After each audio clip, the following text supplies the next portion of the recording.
Boa noite, graça e paz. Muito bom estar aqui com vocês. Sempre é muito bom a gente estar aqui, passar aqui, parar aqui, pegar o frio daqui. E é sempre muito bom.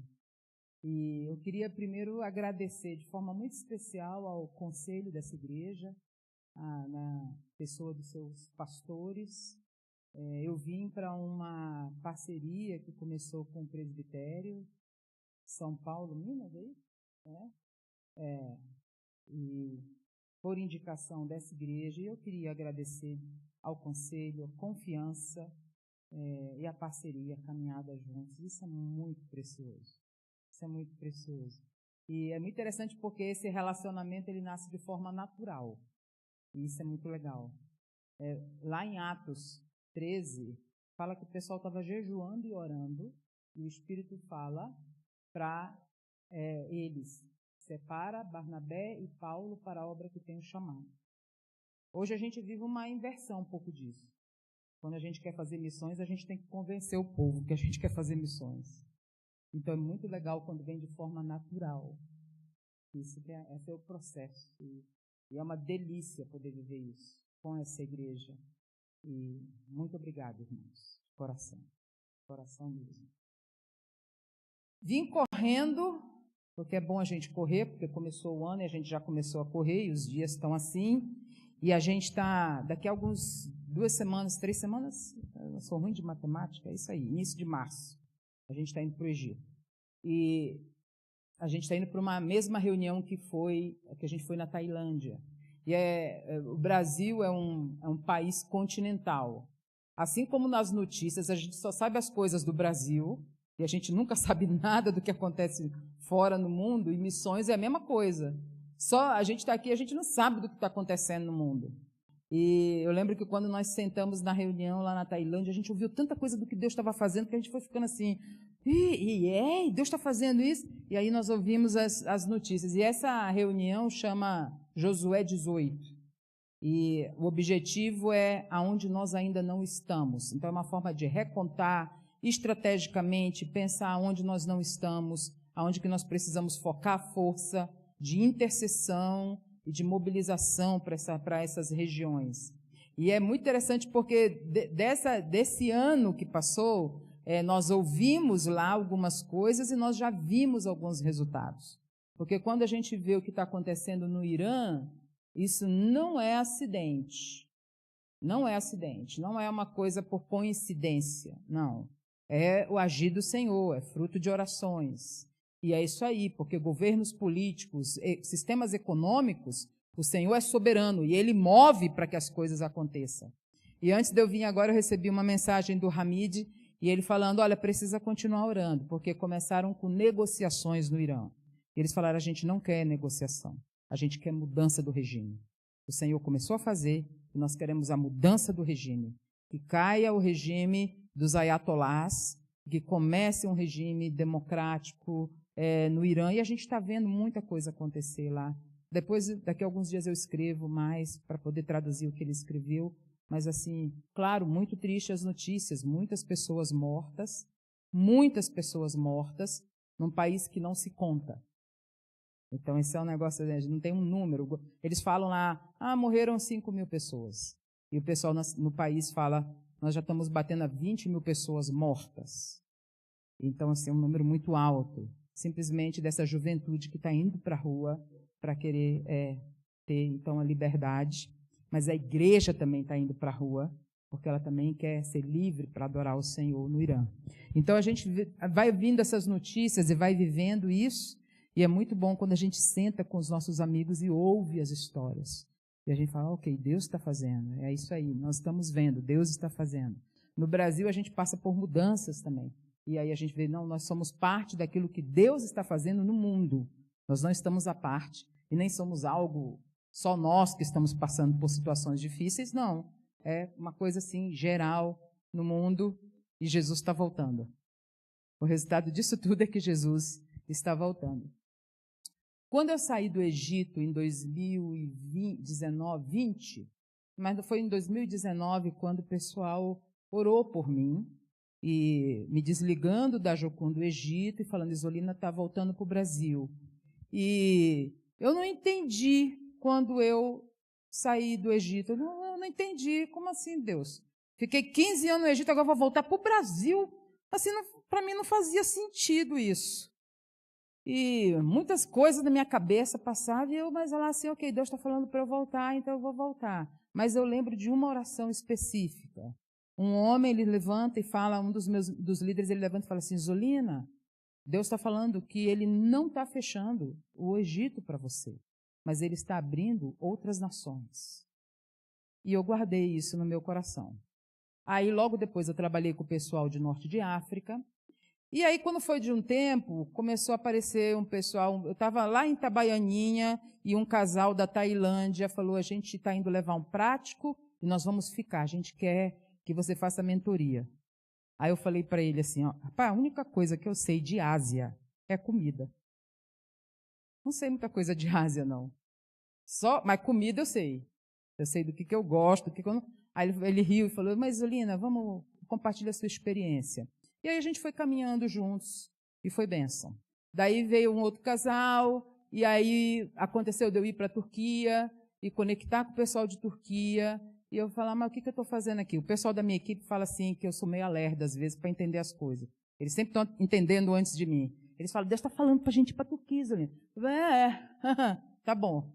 E aí, mas aí a gente começou a ouvir, aí algumas coisas começaram a se abrir, tá, a Turquia, tá, interessante. Aí, nós aqui só trabalhamos focado em muçulmanos, somente muçulmanos. E contato com a Ásia Central, contato com esse pessoal que está lá no sul de Ásia. E aí, de repente, vem lá na Tailândia, nós conhecemos um brasileiro, pioneiro. E quando a gente fala de brasileiro, quando a gente fala de pioneiro, a gente tem que pensar que eles não se enquadram no grupo de pessoas normais. Assim, literalmente, não se enquadram. Então, ele é pioneiro. Então, esse rapaz, ele está mais de 20 anos vivendo na Caxemira. Então, não é uma pessoa normal, não é? A mulher teve os filhos lá, cresce com os filhos lá, e tu conversa com ele rapidinho, tu vê que ele tem algo... É igual o meu amigo que está lá na Arábia Saudita, que ele está há 12 anos na Arábia Saudita. Aí tem um outro líder egípcio que fala para mim assim, ele não é normal não, Isolina. Eu falei, eu sei, não pode ser. O cara que fica 12 anos na Arábia Saudita e vai para a rua e faz evangelismo, não pode ser. Mas os pioneiros têm essa unção. Eu estou falando isso pelo lado bom, hein? Então, mas é porque é uma unção específica para esse movimento. Mas aí, lá na Tailândia, nós sentamos com esse casal e eles falaram assim, olha, Isolina, a gente precisa de alguém para fazer treinamento, para poder vir ajudar a gente, porque o pessoal que vem aqui não dá certo. E aí eu entendi, porque ele foi dar aula para a gente, e ele assim, aquele Paulo, entendeu? Assim, vamos levar João Marcos. Não, João Marcos foi para trás. Não vai mais comigo. Não vai mais comigo. Ele é porque o pioneiro é assim, ele está focado, não vai mais comigo. Aí ele falando para a gente assim, o pessoal chega aqui, quer trabalhar só 8 horas por dia, 10 horas por dia? É servo inútil. Aí eu fiquei pensando, né? O brasileiro, uma luta danada para comprar uma passagem, para ir para a Índia, chega lá, o cara fala para ele, tu é servo inútil. Não é certo. Então ninguém fica com ele. Mas ele é um homem de Deus. Assim, porque ele tem aquela paixão, aquele zelo, ele é mulher, crianças pequenas, e eles trabalhando com tradução de Bíblia em 5 línguas, plantando igreja, entrando nos Himalaias, entrando em aldeias, passando filme Jesus dentro de templo budista.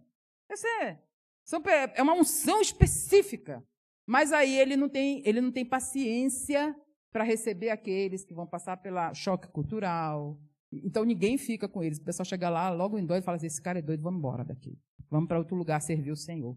E a gente precisa que pessoas fiquem lá. E aí ele vem e fala para a gente, para mim e para a Esther, a gente precisa de pessoas. Conhecendo, e nós falamos, não, mas vamos pensar como nós podemos fazer. E aí a gente começou a orar, e aí falamos, ok, vamos então para os Himalaias. Então lá pelo meio do ano a gente está indo para os Himalaias para ajudar a rodar um treinamento. Quem vai liderar é um indiano chamado Saint Paul, ele e sua esposa, porque a gente não conhece nada de lá, e nós vamos somente para fazer a pastoral. É o pessoal do meio do campo, né? Não, se acalma, conversa com um, conversa com o outro, para ele poder... Porque o que é que acontece com o pioneiro? O pioneiro sempre vai pioneirar. Daqui a algum tempo ele vai embora. Ele falou, Deus já está falando comigo, que é para mim ir para a Ásia Central. Mas não tem ninguém para ficar lá. Eu falei, eu entendo que não tem ninguém para ficar lá. Então agora a gente quer trabalhar para deixar pessoas lá. Está entendido ou não?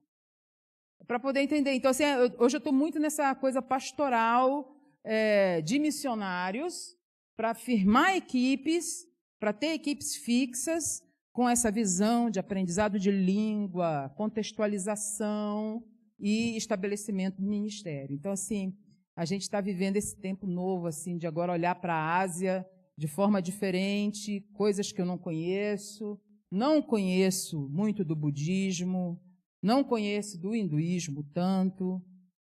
Doida para quando eu cheguei na Índia, a primeira vez que eu fui na Índia, eu chegava lá, eu vivia tentando achar um muçulmano, porque meu sonho era achar muçulmano. Mas eu só achava hindu e sikh. Vai esse povo aí, e aqueles bandos de deuses já me dava agonia, esse povo aí está pior do que eu pensava. Mas assim, agora vai com outro olhar para eles. Com misericórdia, falando, ok, o Senhor está chamando a gente para esse lugar e de ajudar esses nossos irmãos que estão lá e da gente levantar, porque tem muitos brasileiros que têm chamado para essa região, mas não conseguem conviver com o cara que está trabalhando lá. É engraçado isso, né? É normal, é isso aí, relacionamento, é problema. Foi na equipe de Jesus, por que não seria nas nossas, não é? Foi ou não foi? Foi. Por isso que os discípulos sempre perguntavam, quem que é o maior? Olha a crise dos coitados. E o outro dizendo que ele era o amado.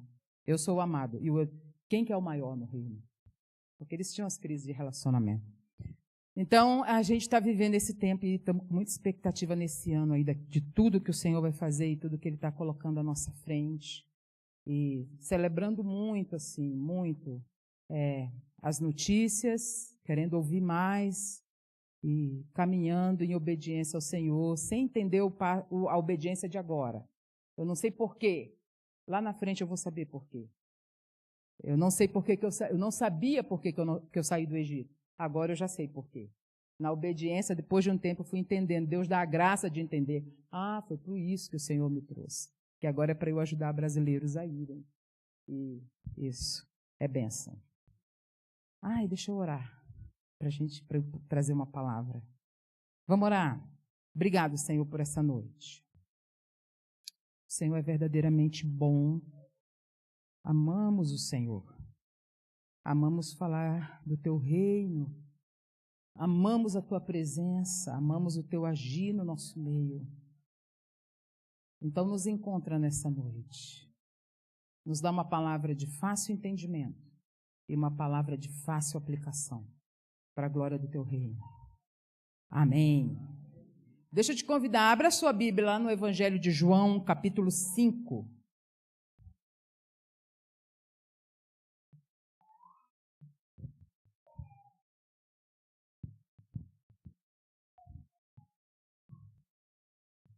Evangelho de João, capítulo 5, a partir do verso 19.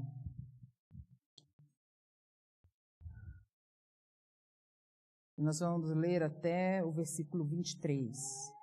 Evangelho de João, capítulo 5, do verso 19 ao 23, diz assim: Então lhes falou Jesus: em verdade vos digo que o filho nada pode fazer de si mesmo, senão somente aquilo que vir fazer o Pai. Porque tudo o que este fizer, o filho também semelhantemente o faz. Porque o Pai ama ao Filho e lhe mostra tudo o que faz, e maiores obras do que estas lhe mostrará, para que vos maravilheis. Pois assim como o Pai ressuscita e vivifica os mortos, assim também o Filho vivifica aqueles a quem quer. E o Pai a ninguém julga, mas ao Filho confiou todo julgamento, a fim de que todos honrem o Filho do modo porque honram o Pai. Quem não honra o Filho, não honra o Pai que o enviou. Palavra do Senhor para nós. Essa foi a principal missão de Jesus, revelar o Pai. Ele vem assim com essa característica de mostrar quem é o Pai. E aí, nesse texto aqui, quando ele fala assim, Jesus não fazia nada que ele não via o Pai fazer, então, isso vai trazer para nós uma ideia de que todas as ações de Jesus em busca dos outros, ou de alcance àqueles ao seu redor, é algo que ele via no coração do Pai. Ok, porque a missão, ela é de Deus. Então, ela se origina no Pai. E a missão, ela começa lá no Gênesis. Então, Jesus entra na história com essa característica de agir de acordo com o que ele via do coração do Pai. Então, ele não faz nada que ele não vê o Pai fazer. E o Pai mostra para ele as coisas. E Jesus, então, vai vivendo o seu ministério, revelando o Pai e o coração do Pai para nós.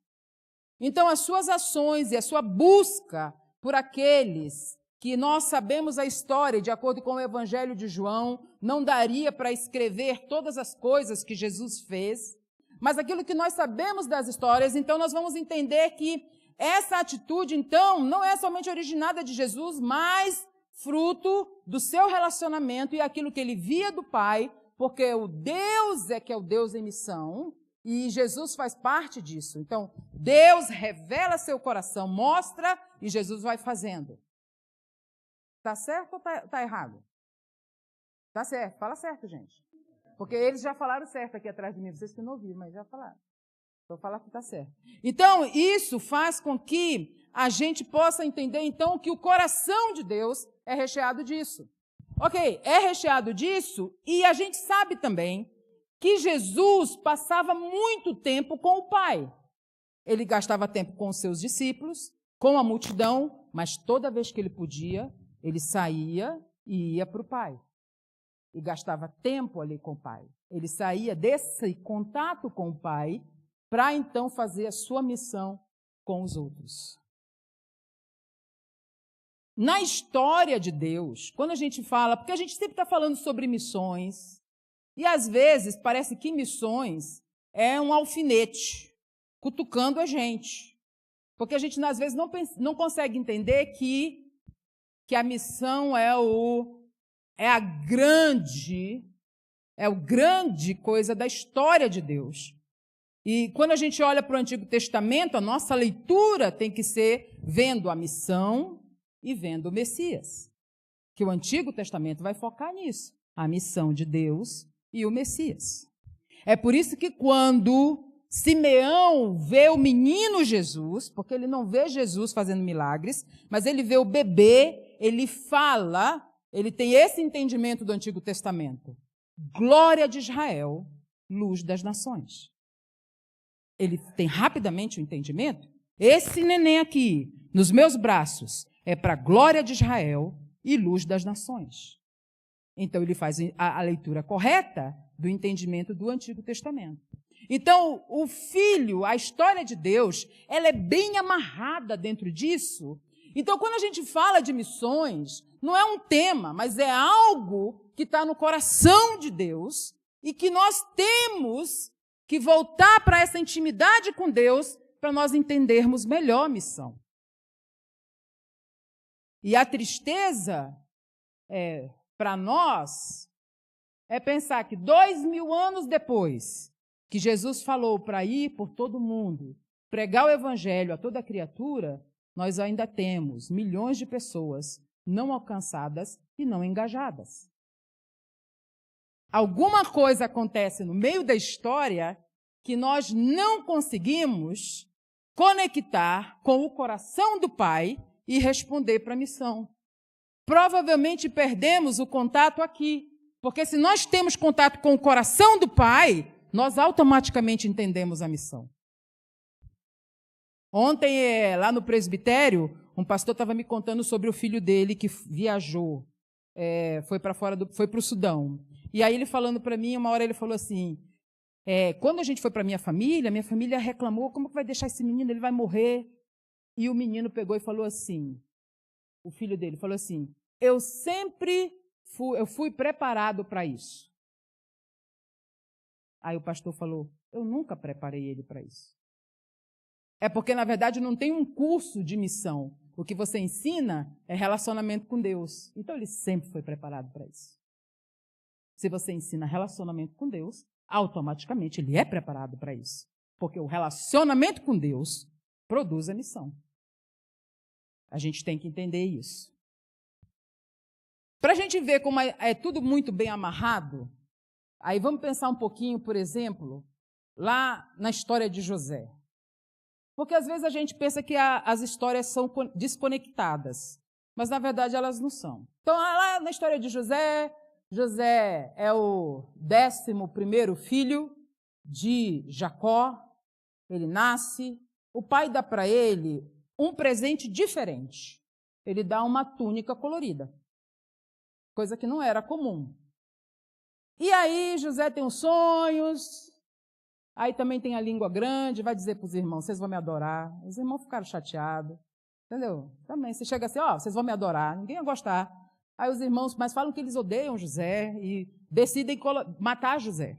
Mas aí depois decidem enviar ele como escravo, e ele acaba lá em Potifar. Mas aí o que acontece é que eles pegam essa túnica colorida, matam um animal e sujam ela de sangue. E entregam para Jacó. E falam para ele, teu filho morreu, foi morto por animais. Ok, Jacó vai para lá, trabalha na casa de Potifar, revela o sonho de Faraó. Todo mundo conhece a história, né? Ok. Se não conhece, departamento infantil, vai contar essas historinhas que é perfeita. Essas historinhas são boas. Aí, vai, revela o sonho e ele se torna o governador do Egito. Os irmãos de José vêm por causa da fome. Nesse tempo, teve aquele encontro de Deus com Jacó, e ele muda o nome. Fala, a partir de agora, teu nome vai ser Israel. Quando, então, José encontra agora com Israel, seu pai, e Israel olha José e fala assim, José fala, esses são meus filhos, Manassés e Efraim. Israel fala assim, não são mais seus, eles são meus. E ali Israel adota Manassés e Efraim. É por isso que não se tem tribo de José e passa a se ter a 10ª tribo, Manassés / Efraim, porque da tribo de José vai originar isso. Então não tem a tribo de José, porque Israel adota os filhos de José. Agora, só que lá em Apocalipse, quando João está tendo a visão da Nova Jerusalém, e lá em Apocalipse 21 ele está tendo a visão, ele fala que a Nova Jerusalém que desce do céu, ela tem os seus muros e ela tem 12 portas. E 12 portas, e em cada porta tem o nome da tribo de Israel. Apenas ele cita isso. Ezequiel teve a mesma visão parecida, porque ele tem a visão da Nova Jerusalém e ele vai descrevendo nos últimos capítulos. Mas quando chega lá no capítulo 48, ele fala novamente sobre que a Nova Jerusalém tem 12 portas. E ele vai dando os nomes dessas portas, e ele pega e fala assim, e as portas orientais têm escrito os seus nomes, Dan, Benjamim e José. Mas não era para ser, porque José não é tribo. Então ele não deveria ter um nome escrito na porta da Nova Jerusalém. Deveria ser Manassés / Efraim. Mas fala não, o nome da tribo dos portões orientais, do portão do oriental, tem a porta de José, a porta de Dan e a porta de Benjamim. Aí é interessante pensar, porque Jesus, quando ele entra em Jerusalém, ele entra pelo portão oriental, provavelmente pelo portão de José. E o pessoal vem celebrando Jesus, dizendo, Hosana ao filho de Davi. Por que tem o nome de José ali, então, na Nova Jerusalém? O que significa isso? José não tem tribo. Quando Israel encontra José, José não era mais simplesmente seu filho, mas agora José vinha para o seu pai como o governador do Egito. Governador de uma nação gentia. E ter na Nova Jerusalém uma porta com o nome de José. Ele é o primeiro governador de nação gentia. Significa que na Nova Jerusalém tem uma porta para quê? Para os gentios. Para as nações gentias entrarem. Fala aleluia, gente. Isso é lindo demais. Isso é lindo demais, porque em nenhum momento na história de Deus as coisas ficam soltas. Então, o relacionamento, o ministério de Jesus vem desse relacionamento com o Pai. Daí que vem o ministério de Jesus. Se a gente entende isso, então a parábola do filho pródigo deveria ser diferente. Porque o que fala sobre o filho pródigo na parábola é o seguinte: um filho vai embora. Pai, me dá a herança e vai para o mundo se atolar em pecados. E tem um filho que fica em casa. Esse filho fica em casa. Quando o irmão volta, ele não fica feliz. Ele fala, eu estava aqui o tempo todo, tu nunca me deu uma festa. Mas o triste de pensar nesse filho que fica em casa é que ele não conhecia o pai. Ele obedecia às regras da casa, ele seguia as regras religiosas tradicionais, mas ele não conhecia o pai. Provavelmente a dinâmica desse filho que fica em casa é de manhã ele fala, pai, estou indo trabalhar. E vai embora. Trabalha o dia inteiro. Volta e diz, pai, voltei. Dorme. Levanta de manhã e fala, pai, estou indo embora. Vou trabalhar. Trabalhar para nós. A gente trabalha, eu estou trabalhando para o Senhor. Pai, cheguei. Pai, estou indo trabalhar. Pai, voltei. Na verdade, esse filho, ele provavelmente nunca passou um dia com o pai. Porque se ele passasse o dia com o pai, ele ia ver que todos os dias o pai talvez ficava horas parado em frente à cidade, aguardando o filho voltar. Ele iria ver o pai chorar. Todos os dias, esperando pelo filho. Todos os dias, ele ia ficar lá, e ele ia dizer, pai, por favor, não se humilhe, não faça isso. Pai, vai para casa, eu vou buscar o meu irmão. Era assim que era para ser. Porque quando eu vou e vejo o coração do pai, eu falo para ele, eu vou buscar o meu irmão. Eu não vou aguardar ele voltar, eu vou buscar o meu irmão. E era assim que deveria ser. Então, quando a gente trabalha para o Senhor, mas a gente não gasta tempo com o Senhor, a gente não conhece o coração dele. E a gente não entende por que a gente tem que ir pregar. E a gente não entende por que a gente tem que ir sair. E por que a gente tem que sair, por que a gente fala tanto disso. É por causa do coração do Pai, que se move em relação ao filho perdido, criaturas, pessoas que ele criou e que ele espera voltar para casa. E nós não estamos na posição de ficar do lado dele aguardando o pessoal voltar. É para a gente dizer, pai, eu vou buscar o meu irmão. Volta para casa. Não fica aqui na rua chorando, não. Volta para casa. Deixa que eu vou buscar o meu irmão. Eu vou trazer meu irmão de volta. Essa deveria ser a nossa mentalidade. Deveria ser diferente. Então, o chamado para hoje é para nós entendermos o ide e pregai. Nós precisamos ir profundo no coração do Pai. Porque isso também não é uma tarefa. Esse é um movimento de amor. De amor por quem? Pelo Pai. É pelo Pai. Não é pelos perdidos, é pelo Pai. Eu amo o Pai e eu vou. Eu conheço o Pai e eu vou. Eu vou trazer o meu irmão para o meu Pai. Amém? Que o Senhor nos dê um ano assim de muito relacionamento com Ele. E que a gente possa entender e assimilar isso. E entender que nós só vamos conseguir nos mover quanto mais profundo nós formos no nosso relacionamento com o Pai. conhecer o coração dele. E aí nós vamos responder para tudo o que acontece depois de Jesus. Porque no Antigo Testamento existia um templo, existia um sacerdote, existia uma oferta, um sacrifício, e existia um ofertante. Jesus vem e agora, depois da vinda de Jesus, tem: eu sou o templo,